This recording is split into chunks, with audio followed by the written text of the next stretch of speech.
Illinois heavily finances institutional settings for the developmentally disabled versus a less costly alternative, which are community care settings.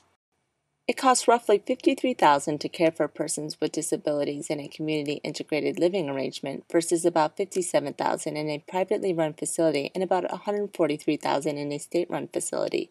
It costs literally hundreds of thousands of dollars to maintain a developmentally disabled person in an institution. For a fraction of that cost, assistance can be provided to put them into a group home or to assist the family members in caring for them, and the quality of their life is generally, according to the advocates, much better if they're in a community or a family environment.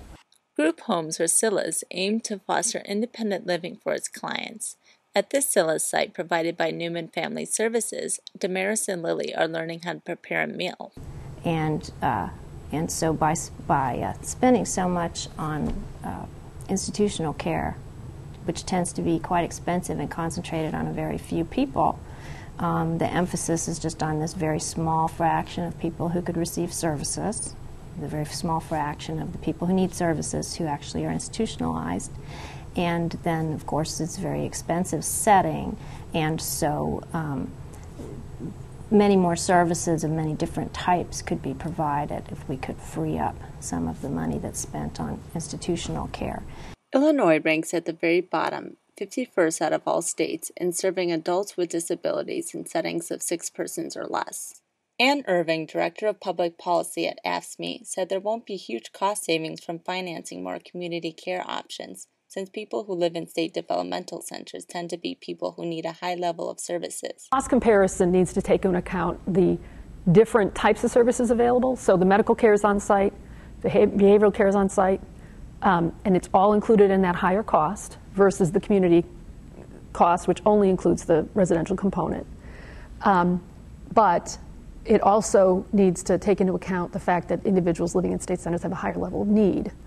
Barbara Pritchard, president of the Campaign for Real Choice in Illinois, a nonprofit that supports more community care options, said some of the cost savings from moving into community care settings is from clients not needing a full range of services. Not everybody needs the level of care that they're getting in the institution. Not everybody needs the nutritionist. Not everybody needs the psychologist.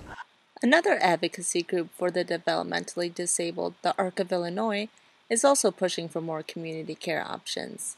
What Illinois does is it wastes tremendous amounts of money, hundreds of millions of dollars, by funding institutional options, when what people want are community living arrangements that keep families close together, keep friends close together.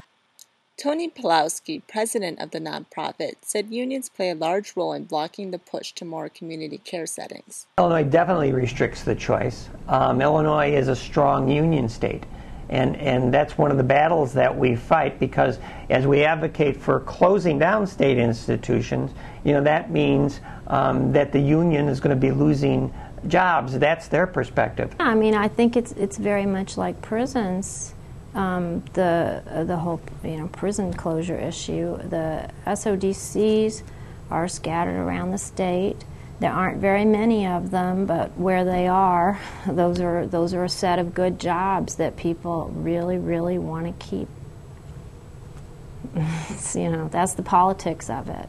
And if you contrast the pay and the benefits that people who would be leaving a position at an SODC would be going to in the private sector, there is no comparison. So yes, they are losing a great job, and going into an uncertain future.